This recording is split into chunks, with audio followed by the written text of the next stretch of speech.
ये कैसेट्स पेश कर रहे हैं Munna radio electronics and recording centre यानी एमआर सीरीज रंका मोड़ गढ़वा।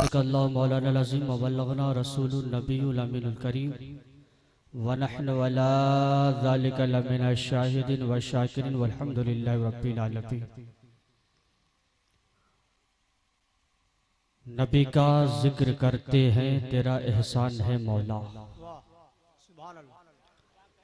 नबी का जिक्र करते हैं तेरा एहसान है मौला। हमारे पास बख्शिश का यही सामान है मौला। और मदीने की गली को छोड़ दूं जन्नत के बदले में, ये सौदा खुद नहीं करते हमें नुकसान है मौला। और नबियों में सबसे ऊंचा या रसूल अल्लाह, नबियों में सबसे ऊंचा सिंहासन है आपका और हर उम्मती के हृदय पे शासन है आपका। और उम्मत गुनाहगार है, उम्मत को बख्श दे, परवरदिगार से यही निवेदन है आपका। मोहतरम हज़रात, आइए आगाज़ गुफ्तगू से पहले बारगाहे रिसालत में लौ लगाकर दुरूद पाक पढ़े। अल्लाहुम्मा सल्ली अला सय्यदिना शफीना हबीबना मौलाना मुहम्मदी बारिक वसल्लम सलातन व सलामन अलैका या रसूल अल्लाह सल्लल्लाहु अलैहि वसल्लम। मैं आपके सामने चंद लम्हा के लिए हाजिर हूँ। बस दुआ कीजिए कि अल्लाह रब्बुल इज़्ज़त हक बोलने और हक सुनने की तौफीक बख्शे। आप मुझसे पेशतर बड़ी अच्छी नात खानी समात कर रहे थे। जो भी नात खाए अपने अशार के जरिए से नबी का जिक्र करते हुए चले गए। हक तो यह है दोस्तों कि अल्लाह रब्बुल इज़्ज़त ने जब से अपने नूर से नबी के नूर को पैदा किया, उस वक्त से अल्लाह रब्बुल इज़्ज़त अपने नबी को याद कर रहा है। उसके बाद कायनात का जर्रा जर्रा एक एक चीज नबी के जिक्र में महव है। कोई भी ऐसी शय नहीं, आसमान में फरिश्ते, जमीन पे इंसान नबी नबी करते हुए नजर आ रहे हैं। इसे फैला दिया जाए तो पूरब वाले पूरब में नबी नबी करते हैं, पश्चिम वाले पश्चिम में नबी नबी करते हैं, उत्तर वाले उत्तर में, दक्षिण वाले दक्षिण में नबी नबी करते हैं। इसे और बढ़ाओ पढ़ाओ तो पता चलेगा कि समंदर का तला तुम नबी नबी बोले, मौज की तुगयानी नबी नबी बोले, जमीन की पस्ती नबी नबी बोले, आसमान की बुलंदी नबी नबी बोले, सूरज की रोशनी नबी नबी बोले, चांद की चांदनी नबी नबी बोले, आदम की आदमियत नबी नबी बोले, इब्राहिम की खुल्लत नबी नबी बोले, इस्माइल की ज़बियत नबी नबी बोले, इलियास का वक़ार नबी नबी बोले, यहया का प्यार नबी नबी बोले। 1400 साल पहले चलो तो सिद्दीक की सदाकत नबी नबी बोले, उमर की अदालत नबी नबी बोले, उस्मान की सखावत नबी नबी बोले, अली की शुजात नबी नबी बोले, मैदान करबला में इमाम हुसैन की शहादत नबी नबी बोले, बगदाद की सरजमीन पर गौसे आजम की विलायत नबी नबी बोले, हिंदुस्तान की सरजमीन पर गरीब नवाज की बादशाहत नबी नबी बोले, और बरेली की धरती पर इमाम मोहम्मद रजा की मोहब्बत नबी नबी बोले। इमाम मोहम्मद रजा पुकार उठते हैं, सरवर कहूँ के मालिक और मौला कहूँ तुझे, बागे खलील का गुले ज़ेबा कहूँ तुझे, तेरी तवस पे आए बेतनाही से है बरी, हैरा हूँ मेरे शाह के क्या क्या कहूँ तुझे। और बस रजा ने खत्म सुखन इस पे कर दिया कि खालिक का बंदा खल्क का आका कहूँ तुझे। नारे तकबीर, नारे रिसालत। इन्ना दीना इंदल्लाहिल इस्लाम। रब ताला कुरान अजीम में इरशाद फरमाते हैं, सबसे अच्छा धर्म और सबसे बेस्ट मजहब अगर कोई है तो वो मजहब इस्लाम है। जिस खुदा ने जमीन और आसमान को पैदा किया, जिस खुदा ने इंसान को पैदा किया, और जिस खुदा ने इस दिमाग में अक्ल सलीम को पैदा किया, वही खुदा का फरमान कुरान अजीम में है। और दुनिया वालों, अपनी अक्ल के एतबार से चाहे जितने मज़ाहिब बना लो, अपनी अक्ल के एतबार से जो चाहो मजहब अख्तियार कर लो, लेकिन याद रखना दुनिया में बहुत सारे मज़ाहिब तो जरूर होंगे, कोई बहुत सारे मज़ाहिब जरूर होंगे, लेकिन उन सारे मजहबों में अगर मुझे पसंद है तो वो मजहब कोई और नहीं बल्कि मजहब इस्लाम है। यही वो मजहब इस्लाम है जिस मजहब में खुदा की वहदानियत की मार्फत होती है। यही वो मजहब इस्लाम है जिसमें रसूल सल्लल्लाहु अलैहि वसल्लम की मोहब्बत का दर्स दिया जाता है। यही वो मजहब इस्लाम है जिसमें सहाबा की अजमत का एहतराम किया जाता है। यही वो मजहब इस्लाम है मुसलमानों कि जिसमें शोहदा ने अपनी जान को कुर्बान करके राहे हक में अपनी जान को दे करके जन्नत खरीद ली है। क्योंकि मुसलमानों जरा बताओ, अगर कोई शख्स ईमान से खाली है, अगर मस्जिद में जाकर के इबादत करे, आप उसे नमाज नहीं कह सकते।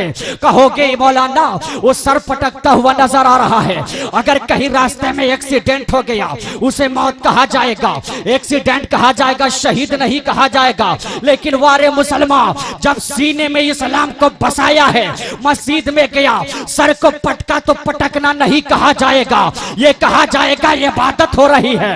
अगर रास्ते में एक्सीडेंट हो गया तो मरना नहीं कहा जाएगा कि शहादत हो गई। यह है इस्लाम। और मुसलमानों याद रखिएगा, यही मजहब इस्लाम के मानने वाले का नाम है मुसलमान। जिसने मजहब इस्लाम को माना उसी का नाम है मुसलमान। और आइए बताओ, मिशका शरीफ की हदीस प्यारे सरकार सल्लल्लाहु अलैहि वसल्लम इरशाद फरमाते हैं, मन क़ाला ला इलाहा इल्लल्लाह फदखला जन्नह, जिसने सच्चे दिल से ला इलाहा इल्लल्लाह पढ़ लिया जन्नत में दाखिल हो गया। ओ मुसलमानों याद रखना, ये किसी बाप की हदीस नहीं, रसूल पाक की बात है। जमीन बढ़ सकती है, आसमान टूट सकता है, सितारे अपनी जगह को छोड़ सकते हैं, लेकिन रसूल का कौल कभी झूठा नहीं हो सकता। प्यारे सरकार ने इरशाद फरमाया, मन क़ाला ला इलाहा इल्लल्लाह फदखला जन्नह, जिसने सच्चे दिल से, जिसने मोहब्बत से खुदा की वहदानियत का इकरार कर लिया, रसूल की रिसालत को मान लिया, फदखला जन्नह, जन्नत में दाखिल हो गया, जन्नत में दाखिल हो गया। अब कहोगे मौलाना अब तो हमें नमाज पढ़ने की कोई जरूरत नहीं, रोजा रखने की कोई जरूरत नहीं, हज की कोई जरूरत नहीं, क्योंकि हदीस से ये बात वाज़े हो गई है कि सिर्फ कलमा पढ़ लिया जन्नत में चला गया। लेकिन मुसलमानों, इस हदीस को समझाने के लिए एक मिसाल की रोशनी में बताओ, एक उदाहरण एग्जाम्पल के तौर पर समझो। आपके मोहल्ले से किसी लड़के की शादी हुई, निकाह करके बीवी को घर में लाया, दूसरे दिन कपड़ा पहन करके मार्केट जाने का इरादा किया। बीवी दामन थाम के बोलती, शौहरे नामदार कहाँ चले? कहाँ मार्केट? कहाँ मार्केट? जी। कहा याद रखिएगा आप मार्केट जा रहे हो? जी। कहा कपड़े के दुकान पे जाइएगा, मेरे लिए खूबसूरत सूट खरीद करके लाइएगा। शौहर बोला ये चीज? कहा इतना ही नहीं, सिंगार स्टोर पे पहुंचिएगा, मेरे लिए सिंगार के सामान लेते आइएगा। कहा ये बात कैसी कर रही है? कहा इतना ही नहीं, बल्कि जूते और चप्पल की दुकान पे पहुंचिएगा, एक जोड़ा सैंडल भी खरीद लीजिएगा। कहा बात कैसी करती हो? अरे काजी ने तो निकाह पढ़ाया था, तो ये नहीं कहा था कि कपड़ा भी देना होगा, सिंगार भी देने होंगे और चप्पल के भी देने होंगे। बीवी कहती है आखिर काजी ने क्या कहा था? शौहर नामदार बोल पड़ता है, काजी ने तो सिर्फ इतना ही कहा था कि फला की बेटी को मैं आपकी निकाह में दिया, उस वक्त तो मैंने कहा था कबील, तो मैंने कबूल कर लिया। अब बीवी जवाब देती है, ओ शौहर नामदार याद रखिएगा, जैसे ही आपने कहा था कबील, तो उसी कबीलतों के अंदर मेरा सूट भी दाखिल हो गया है, उसी कबीलतों के अंदर मेरी जिंदगी के सारे अखराजात भी दाखिल हो गए हैं। ओ मुसलमानों, ज़हन को करीब करना, जब कोई आदमी सिर्फ कबीलतों कहा है, जब कबूल किया है, तो जिंदगी के सारे अखराजात दाखिल हो गए हैं। बीवी को सूट शौहर को देना होगा, बीवी का खर्चा शौहर को देना होगा, बीवी को घर के अंदर शौहर को रखना होगा, खाना शौहर को देना होगा, कपड़ा शौहर को देना होगा। याद रखना मुसलमानों, जब कबील तो कहा था तो जिंदगी के सारे अखराजात देने पड़े।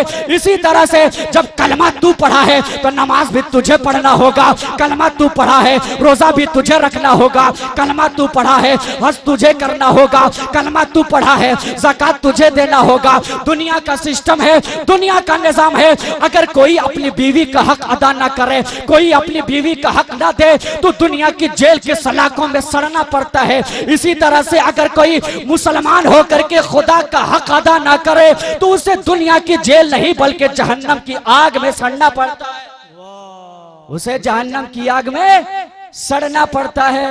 इन्ना दीन इंदल्लाहिल इस्लाम, सबसे बेहतर और सबसे अच्छा मजहब अगर कोई है तो वह मजहब इस्लाम है, मजहब इस्लाम। ए मुसलमानों, तुझे अगर मजहब इस्लाम के बारे में समझना है उलमाए करीब के करीब आ जा, इनसे लगा रख, इनसे मोहब्बत रख, इनसे उनसियत रख।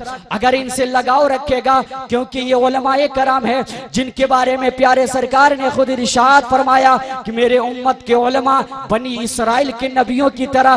क्या मतलब? इसका मतलब यही, कल मैदान महशर में जब अल्लाह रब्बुल इज्जत हिसाब के लिए जब सब बंदी करेगा, तो जहां बनी इसराइल के नबियों की जमातें होगी, वहां उम्मत मोहम्मदिया के उलमाओं की जमात होगी। ओ मुसलमानों, और आगे बढ़ करके चलो। आज उलमाओं से दूरी होती चली जा रही है। आज का हाल यह है कि कोई चाय पी रहा है तो चाय पीते पीते उलमा की बुराई करते नजर आ रहा है। कोई बाजार जा रहा है, बात उलमाए कराम की चल रही है, हर तरह से बात उलमा की बुराई। आज वजह क्या है कि उलमाए दीन को गिरी नजरों से देखा जाने लगा, हिकारत की नजरों से देखा जाने लगा। यही वजह है कि जब उलमाए कराम को हिकायत की नजरों से देखा जाने लगा, तो आज हमारे अंदर ताकत होने के बावजूद भी हम कमजोर नजर आते हैं। याद रखना मुसलमानों, प्यारे सरकार ने इरशाद फरमाया है, कुन आलिमन औ मुतअल्लिमन औ मुहिब्बन औ मुस्तमान वला तकुनुल खामिसा फतुहलिक। यह हदीस मुबारका प्यारे सरकार इरशाद फरमाते हैं, ऐ लोगों अगर हो सके तो आलिम दीन बन जाना, ऐ लोगों अगर हो सके तो आलिम दीन बन जाना। लेकिन अगर तुझसे ये नहीं हो सकता, तेरी उम्र निकल गई है, तू मदरसा नहीं जा सकता, बैठ करके किताबें नहीं पढ़ सकता, तो प्यारे सरकार इरशाद फरमाते हैं, औ मुतअल्लिमन आलिम दीन नहीं हो सकता तो कम से कम तालिब इल्म जरूर बन जाना। लेकिन ए मुसलमानों, तुम्हारे अंदर आलिम दीन भी बनने की ताकत नहीं, तुम्हारे अंदर तालिब इल्म बनने की ताकत नहीं, क्योंकि उम्र तो गुजर चुकी है, जिंदगी खाने कमाने में गुजर रही है। इतना वक्त नहीं मदरसा में जा करके बैठ करके उलमाए दीन से दीन हासिल कर ले। अगर तुम तालिब इल्म नहीं बन सकते, प्यारे सरकार ने तीसरा रास्ता दिया है, अगर आलिम दीन भी ना बन सको, अगर तालिब इल्म भी ना बन सको, तो औ मुस्तमिअन कम से कम इन उलमाए कराम की बातें सुनने वाला जरूर हो जाना। और आगे प्यारे सरकार ने यह भी इरशाद फरमाया, अगर तालिब इल्म भी ना हो सका, इनकी बातें भी ना सुन सका, तो औ मुहिब्बन कम से कम इनसे मोहब्बत रखने वाला जरूर बन जाना। यह हदीस मुबारका है। और आगे प्यारे सरकार ने यह भी इरशाद फरमाया, फला तकुनुल खामिसा, पांचवा मत होना, जब भी होना तो आलिम दीन होना, जब भी बनना तालिब इल्म बनना, जब भी रहना इनकी बातें सुनकर रहना, जब भी जिंदगी गुजारना इनसे मोहब्बत करते हुए गुजारना। वला तकुनुल खामिसा, पांचवा मत होना, वरना प्यारे सरकार का फरमान है, फतुहलिका, दुनिया भी तेरी बर्बाद हो जाएगी और आखिरत भी तेरी बर्बाद हो जाएगी। इस वजह से मुसलमानों, जब तुझे बनना है तो चाहे आलिम दीन बन के जिंदगी गुजार, चाहे तो तालिब इल्म बन के जिंदगी गुजार, वरना तो इनकी बातें सुन करके अपनी जिंदगी गुजार, या इनसे मोहब्बत करके अपनी जिंदगी गुजार। फला तकुनुल खामिसा, पांचवा मत होना, फतुहलिका, वरना बर्बाद हो जाओगे। अब आपके दिल में ये बात ख्याल आ रही होगी, दिल में ये बात आ रही होगी, ये मौलवी लोग, ये मौलवी ये कैसेट्स पेश कर रहे हैं Munna radio electronics and recording centre, यानी एमआर सीरीज रंका मोड़ गढ़वा।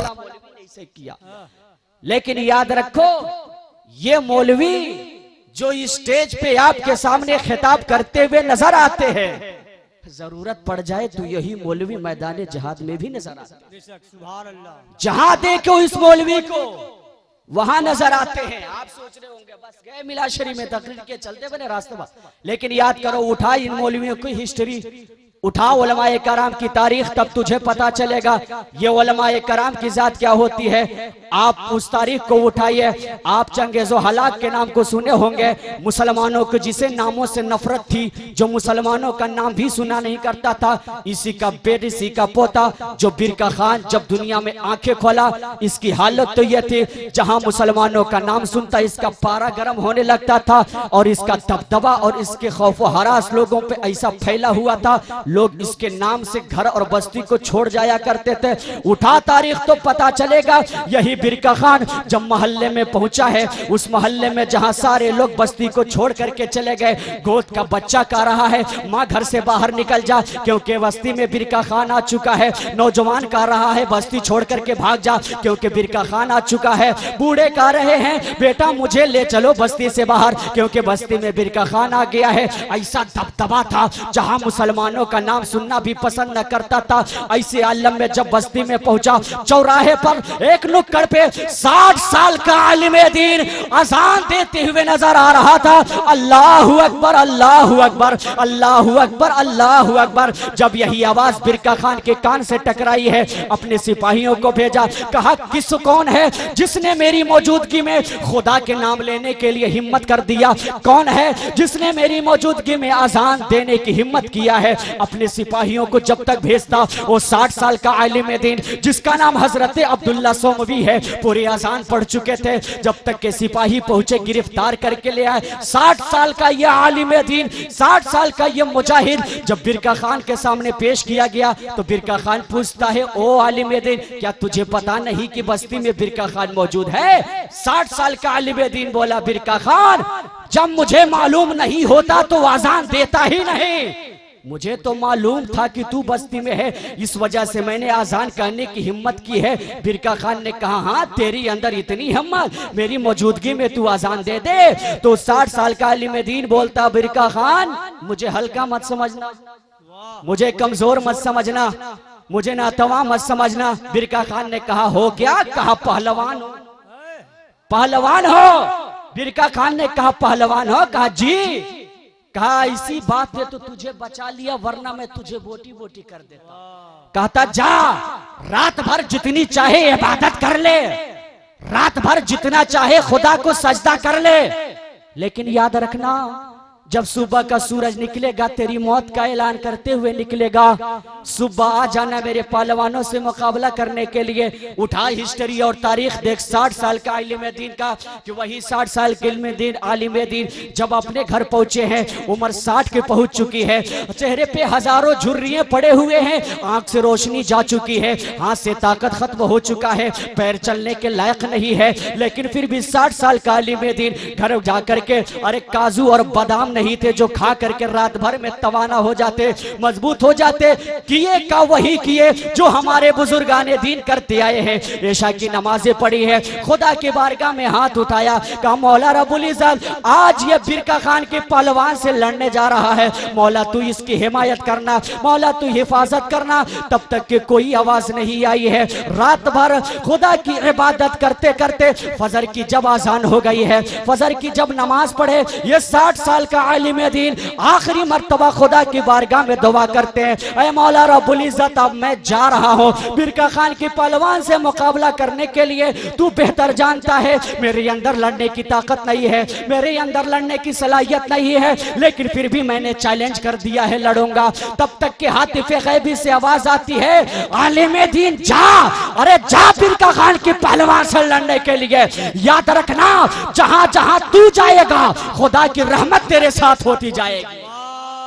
जा, खुदा की रहमत साथ जाएगी। वो मुसलमानों उठाता रे, वो 60 साल का आलिम दीन पहुंचा है मैदान में, जहां सारे लोग मुंतजिर थे कि 60 साल का कोई मुजाहिद लड़ने आ रहा है। बिरका खान ने अपने मंगोल के सबसे बड़े पहलवान को आगे किया है। जब आगे किया है 60 साल का मुजाहिद, ये आगे बढ़ करके मंगोल के सबसे बड़ा पहलवान जो था, अभी उससे पूरा हाथ भी नहीं मिलाया कि जमीन पर ढेर नजर आ रहा था, और ये 60 साल का आलिम दीन उसी के कान में दोनों अंगुलियां डाल करके आवाजें दे रहा था, अल्लाहू अकबर, अल्लाहू अकबर, अल्लाहू अकबर, अल्लाहू अकबर। बिरका खान आगे बढ़ा, अपने पहलवान को उठाता है, उठ जा नादान, तूने मेरी नाक कटा दी, समाज में बेइज्जती करा दी। अब आगे बढ़ता है उस बुढ़े आलिम दीन की तरफ। बताइए ताकत कहां से आई, कहां से आई? वो 60 साल का आलिम दीन बोलता है, बिरका खान कान खोल कर सुन ली, ये ताकत मेरी खुद अपनी है, ये ताकत मेरी अपनी है। बिरका खान ने कहा, हाथ बढ़ा, कलमा पढ़ा, जब तेरी ताकत का ये मालूम तो तेरे परवरदिगार के ताकत का क्या है? ये है आलिम दीन। अगर इस स्टेज पे आए तो आपके रहबर बन कर के आए, और मैदान जिहाद में जाए तो काफिरों के नल्ली तोड़ते हुए भी नजर आए। ये है आलिम दीन। इस वजह से मुसलमानों, इन आलिम दीन को करीब आ जा और इनकी बातें सुनने की कोशिश करो, और इनकी बातों को सुन करके अपनी जिंदगी में और अपने अमल में निखार पैदा करने की कोशिश करना। वरना याद रखना, अगर इन आलिम दीन से, इन उलमाए कराम से बोक्स और कोई कीना रखोगे तो तेरी दुनिया भी बर्बाद होगी और तेरी आखिरत भी बर्बाद होगी। बस इन्हीं चंद लम्हा के साथ मैं अपनी गुफ्तगू खत्म करता हूँ इस दुआ के साथ कि अल्लाह रब्बुल इज्जत हमें और आपको अमल खैर करने की तौफीक बख्शे। आमीन व आखिर दवाना अल्हम्दुलिल्लाह रब्बिल आलमीन। अस्तगफिरुल्लाह रब्बी मिन कुल्लि ज़ंबि व अतूबु इलैह। अस्सलामु अलैकुम व रहमतुल्लाह।